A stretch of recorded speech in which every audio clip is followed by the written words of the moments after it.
Mėly medikai, mėly sveikatos sektoriaus darbuotojai. Sveikinu Jūs su didžiosiomis mūsų šventėmis.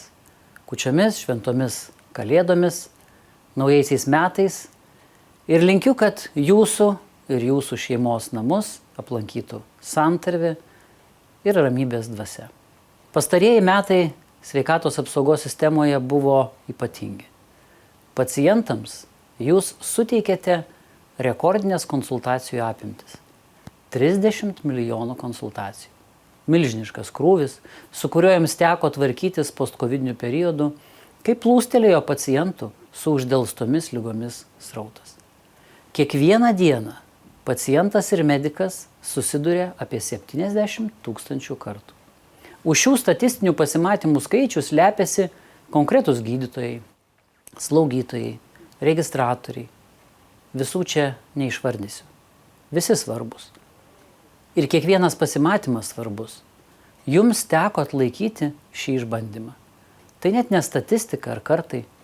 Tai net ne susidūrimai ir net ne pasimatymai.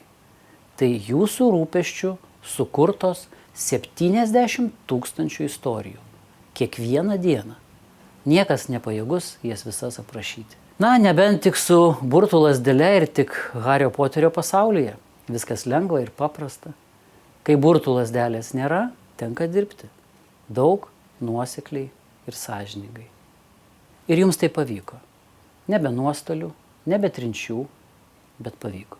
Kaip kartą sakė Čarlis Čaplinas, mums jau nereikia bijoti konfliktų, susidūrimų ir kitokių problemų, kylančių iš savęs ar iš kitų.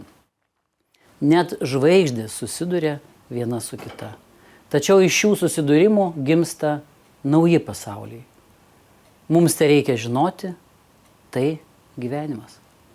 Tiesa, yra dar keletas dalykų, kurie gyvenime daro stebuklus. Tai susitelkimas, bendradarbiavimas ir vienybė.